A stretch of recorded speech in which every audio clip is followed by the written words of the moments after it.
Estou voltando no segundo bloco e o Miguel está detalhando a história dele. Eu queria que ele terminasse nesse segundo bloco. Miguel, as dificuldades foram muitas. Aqui a gente está para contar a história na essência dela. Você estava explicando, você foi para São Paulo para estudar, então, radioterapia? Fiz radioterapia, voltei, né? Aliás, nunca deixei. Os fins de semana eu trabalhava aqui e a segunda voltava sexta-noite. Assumi a radioterapia, nós não tínhamos físico, então fazia os cálculos também, né? E tratávamos, além da parte cirúrgica, a radioterapia, que era feita basicamente por mim, né? E você tinha ideia que depois nós íamos se tornar o maior centro de radioterapia da América Latina? Você imaginava isso um dia? Eu acreditava que seria possível, porque tanto é que se não acreditasse eu tinha me mandado, porque na realidade não existia radioterapeuta disponível aí, capitais precisando, né? Então, no fundo, eu sempre acreditei. Você achou melhor você estudar, porque era complexo. O radioterapeuta naquela época não tinha computador para fazer as contas, né, Miguel? Não, eu comprava de quilos de jornal de embrulhar pão e um lápis número 1, né? Fazia tudo manualmente. Até a maquininha de calcular era difícil, 50, 40 e tantos anos atrás. E aí nasceu então o nosso serviço de radioterapia, que já nasceu sendo um dos melhores serviços do país. A história, Dr. Miguel, funde com a história do hospital ser melhor naquilo que ele faz. Agora nós vamos saber um pouco, Dr. Gilberto Colli, como é que foi sua vinda para cá, como é que foi o seu contato com o meu pai, o Paulo Prata, que você se sentiu seguro de vir para Barretos. Uma história de quantos anos, Miguel, Gilberto, nós estamos falando? Olha, em 1985, eu ainda era médico residente lá no Hospital das Clínicas de Ribeirão Preto, e o Dr. Domingos Boldrini, né, saudosa memória, ele me convidou para que eu viesse conversar com o Dr. Paulo. O Dr. Paulo tinha, como sempre, um visionário que era, né, o Dr. Paulo, em montar um departamento de hematologia, organizar o laboratório, o banco de sangue, etc. E aí eu vim um dia conversar com o Dr. Paulo, num sábado, ele foi muito receptivo e imediatamente ele falou assim, olha, primeiro você termina a residência, né, que era 1985, eu estava lá em Ribeirão Preto ainda, para depois começar quando você terminasse. Dia 3 de fevereiro de 1986, eu comecei oficialmente aqui no hospital, com a carta branca do Dr. Paulo para organizar o laboratório de hematologia, um laboratório clínico geral, aliás, não só de hematologia, organizar a parte de quimioterapia de hematologia. E isso foi com o correr do tempo. Em 1990, nós conseguimos, através de parceiros que a gente não pode deixar de esquecer, né? Na época, o Dr. Dimas Covas, que hoje é presidente do Hemocentro de Ribeirão Preto, o Dr. Carmelo Antônio de Souza, que hoje é secretário de Saúde de Campinas e que na época pertencia ao governo do Estado, nós conseguimos um dos primeiros hemonúcleos do Estado de São Paulo, né? Com a organização da Hemorrede, nós conseguimos organizar a parte do banco de sangue, que passou a ser gerida pela Fundação Pio XII, e também na mesma época, em 1986, além da hematologia em si, nós organizamos o serviço de oncologia pediátrica, porque na época o hospital não tinha pediatra, e como a principal doença pediátrica de prevalência é a leucemia linfóide aguda, nós começamos a fazer o tratamento desse tipo de doença e das demais doenças oncológicas pediátricas até o ano 2000, quando a doutora Érica Boldrini assumiu o departamento. E o departamento só cresceu com o passar do tempo. Em 97, a doutora Yara Zaparoli veio fazer parte da equipe com a gente, depois outros médicos vieram, o doutor Paton, o doutor Nelson, a doutora Aline, e o departamento só cresceu com esse tempo todo. 1986, então. 86, a história. faz 31 anos. O Miguel, 1969? 68. Olha, nós estamos em 68, estamos vindo já para 85. Agora nós vamos ter a oportunidade de saber de um grande cirurgião também que, sem dúvida nenhuma, recebeu bem o convite do Paulo Prata, que é o Dr. Rafael. Rafael, como é que foi sua história com a entrada aqui no hospital e com o convite do Paulo Prata? Prazer muito grande falar a respeito disso, porque o Dr. Paulo foi para mim uma pessoa muito importante na carreira. Na carreira que não é nem carreira, né? É vida. Eu estou há 39 anos nesse hospital. quase 39. Que ano você chegou Em aí? 78 eu cheguei aqui. Nossa. Cheguei em 78. Na verdade, eu vim fascinado com duas coisas. Uma, a história do hospital, que nos era contada através de alguns residentes de lá que vinham aqui fazer história, né? Fazer história clínica. E nesse tempo eles falavam de um tal de Dr. Domingos, né? E Dr. Paulo, que eu já conhecia de Cidade contra Cidade, que era o ganhador sempre do Cidade contra Cidade. Essa figura excepcional que nessa história sempre ele ganhava, Barretos ganhava através da votação dele, que era uma figura carismática, icônica, né? Na verdade, eu vim, não sabia que Dr. Paulo ainda era um cirurgião excepcional, mas sabia que o Dr. Domingos era esse cirurgião que eu queria ser, entendeu? Então eu vim para cá nesse intuito. Conversei na sua casa com o Dr. Paulo. Ele me expôs direitinho o que é que eu poderia esperar dele. Ele não me deu muitas chances de escolher caminhos, mas eu falei, não, eu quero aqui mesmo, eu quero viver essa vida aqui, viver esse tipo de aprendizado, que para mim era aprendizado ainda. Eu tinha feito 2 anos de residência, quer dizer, eu vim para me especializar em oncologia. E o Dr. Paulo deu para mim a chance de eu trabalhar aqui e conhecer essa figura excepcional que é o Dr. Domingos, que me ensinou tudo, né? Em relação a tratar o paciente, a tratar aqueles coitados, né? Desvalidos, junto com o Dr. Paulo, que eu passava visita junto com o Dr. Paulo, sentava de um lado, domingo do outro. Quer dizer, foi um aprendizado incrível. Uma escola, né? Em relação a tratar o paciente. E o Miguel, com essa verborragia dele, me fascinava também. Por quê?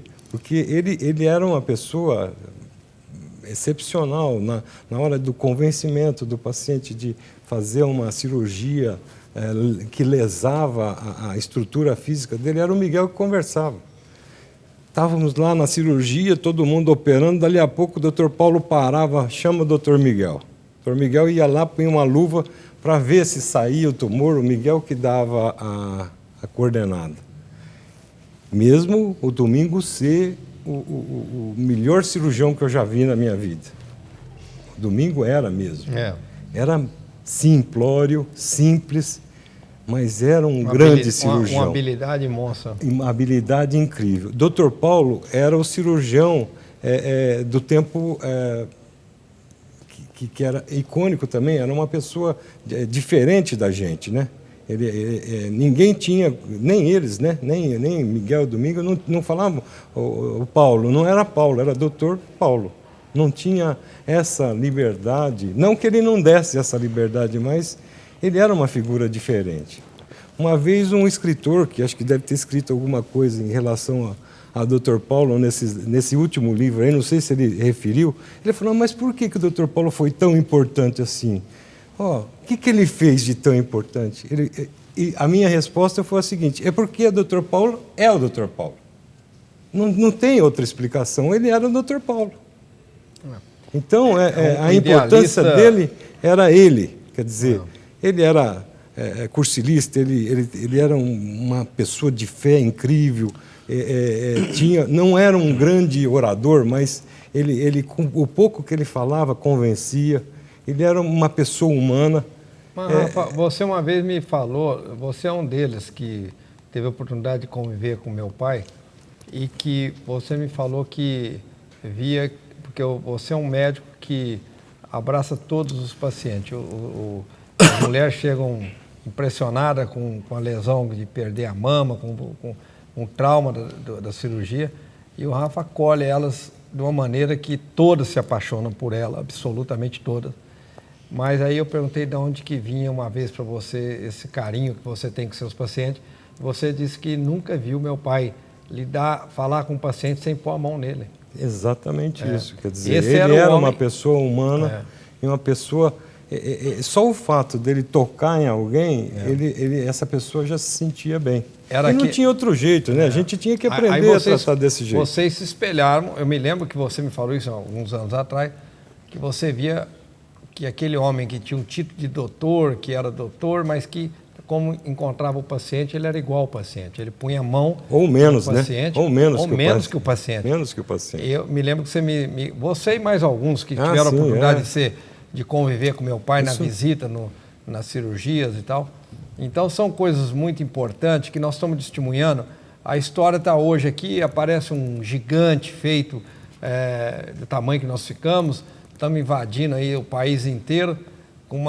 De repente, as pessoas nesse programa têm que entender que a finalidade desse programa desse mês de março é que a gente possa resgatar um pouco a história, por que essa árvore tem um tronco tão forte, por que ela se tornou um gigante, por que ela é o que ela é hoje. E aí nós estamos tendo a bênção de Deus de ter essas pessoas aqui junto conosco, que são pessoas que foram as âncoras desse projeto e cada um tem uma história mais bonita que a outra e a gente quer compartilhar para justificar porque o que nós somos hoje. Nós não somos hoje porque ganhamos um dinheiro e ficamos grandes. Nós nascemos com todas as dificuldades que qualquer lugar nasce, completamente com tudo inferior a todos, mas uma obra que é de Deus, ela tem essa virtude. Ela começa que ela consegue captar os anjos, as pessoas que vão ser honestas de tratar as pessoas como gostariam de ser tratadas, e eu fiz uma aliança muito forte na minha gestão com esses homens que estão aqui. Eu, não sendo médico, eu tive muita dificuldade para ter certeza do que eu pudesse falar lá fora, falar na rua, que eu queria sair daquele hospital pequenininho que meu pai tinha de 2.000 metros quadrados. Eu falei, eu só saio daqui com absoluta convicção que vocês vão me ensinar, vão buscar aonde tiver o que for de melhor e me ensinar que eu tenho que buscar o que é melhor para mim continuar com a mesma aliança com Deus que meu pai tinha. Porque ele não tinha nada e conseguindo ter nessas pessoas que estão aqui hoje, nós conseguimos ser o que nós somos. Nós não somos assim, um hospital que foi nascido pela força do poder, do dinheiro. Não, nós começamos humilde, como a história dos nossos convidados que estão aqui hoje, que são ainda a essência dos valores da medicina. Tratar as pessoas com a única certeza absoluta do que faz bem, é tratar por amor, tratar com respeito, valorizar essa pessoa e fazer com que a autoestima dela fique num ponto que aceite o tratamento. E aí eu estou falando de um especialista aqui, que é o Dr. Rafael, é um mastologista, e eu conheço no íntimo que o maior problema que ele me causa é que todas as pacientes dele ficam apaixonadas por ele. É uma coisa incrível. Zaparoli, por que é isso que o Rafa tem essa virtude? O que é isso? Olha, é o coração dele.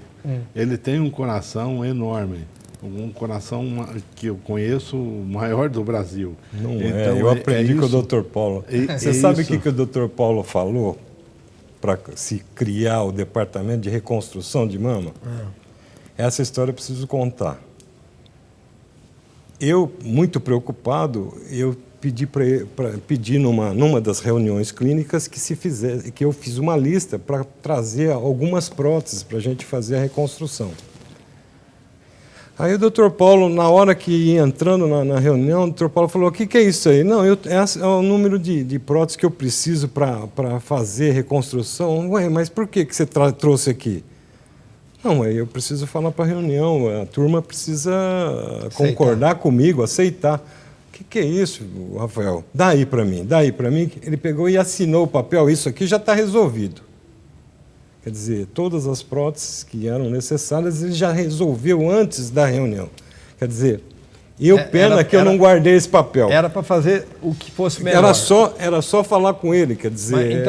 Mas o que nós estamos falando, Rafael, era a missão que vocês estão testemunhando aqui, é que vocês sabem que o nosso êxito foi por vocês ter honestidade de buscar o que é melhor para o paciente. É isso que eu Certamente. falei. Agora nós vamos voltar no terceiro bloco, tirando um pouco mais da informação, que esses homens aqui são um tesouro. Tesouro. Se vocês imaginarem o que eles têm de conhecimento e têm para falar, nós vamos fazer 10 programas só com eles. Mas nós vamos tirar do terceiro bloco mais coisas do coração deles e vocês vão ficar sabendo da nossa origem. Por acima de tudo, amor. Bem, eu gostaria muito de comunicar a todos a importância que nós lançamos um novo projeto, que é o Telemarketing, para poder nos ajudar. Como vocês sabem, a despesa do hospital cada vez aumenta mais e nós precisamos muito e muito de ajuda. Por isso nós estamos fazendo mais esse apelo, que todos possam entender o motivo que nós estamos agora buscando um recurso de outra forma. Se você receber uma ligação do nosso hospital, que você possa nos ajudar, que é muito importante para nós. Muito obrigado.